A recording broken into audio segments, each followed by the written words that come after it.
Yəni A massivi quraq. A bərabərdir. np.array deyək bura. Və 1, 2, 3 elementlərindən ibarət olsun bu A massivi. Və indi B massivi yaradıram. Baxın, B massivində belə bir yazı yazacağım.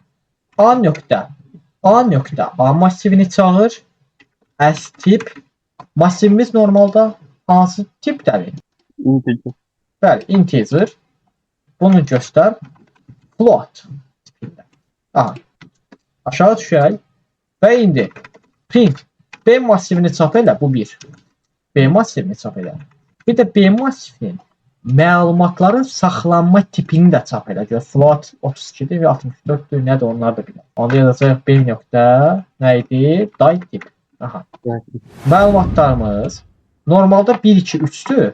Biz dəfələrcə görmüşdük. Massivdə əgər integer tipində ədədi biz həqiqətdə çevirsək və tam ədədlərdir. Normalda onu float tipini göstərsək, nöqtə qoyulur arada. 0 qoyulmur. Yəni 1.0, 2.0 və yaxud 3.0 yerinə nöqtələr yazılır.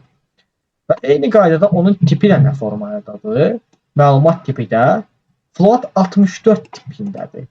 Əsasən standartda 64-dür. 64 daha müasir məlumat tipidir.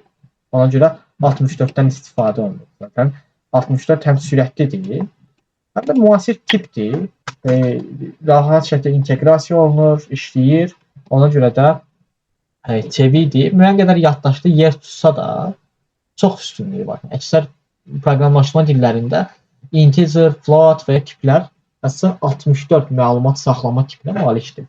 Standart olaraq belə gəlir. Sonra lazım olanda biz eyni qayda bunu belə date tip bərabərdir np nöqtə, məsələn float 62, float 64 və yaxud integer 32, integer 64 formada çevirə bilərik.